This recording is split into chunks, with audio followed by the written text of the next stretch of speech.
Ils marchent avec la même énergie, la même force, le même sentiment d'être utiles au service de la population qu'ils continuent de protéger 10 ans après les attentats de Paris. Aujourd'hui, Steve le policier est dans le Var. Il sillonne les rues de Toulon. Se souvenir encore en tête, c'était le 11 janvier 2015. J'étais plus jeune, hein. J'avais pas la barbe. Et puis c'est un peu émouvant. Ouais. Cette accolade est devenue tout un symbole. C'est la France qui a embrassé sa police, qui l'a remercié. Et c'est ça le symbole qui était important ce jour-là. Et je pense que les deux personnages, entre guillemets, qui jouaient le rôle de un pour la France et l'autre pour la police, représentent bien une France justement différente, avec tous ses aspects. Et je pense que c'est ça qui a été la force. Hein.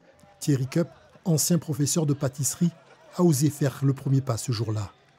Originaire de Cambrai, il a tenu à participer à cette marche historique pour la République. Mais que reste-t-il aujourd'hui de ce symbole? Je ne retrouve plus cette fraternité que j'ai trouvée ce jour-là. On a plutôt reculé, aussi bien là-dessus que sur la liberté d'expression aussi, hein, parce qu'on a l'impression que tout est lissé, et il ne faut plus dire ce qu'on pense. C'est dommage qu'il faut avoir un drame pour que la population puisse dire que la police est là justement pour eux. Il fallait ce drame-là pour qu'ils puissent voir ça, et quelques temps après, c'est reparti. Oui, la nouvelle année a bien commencé. Steve et Thierry partagent une passion commune pour la pâtisserie.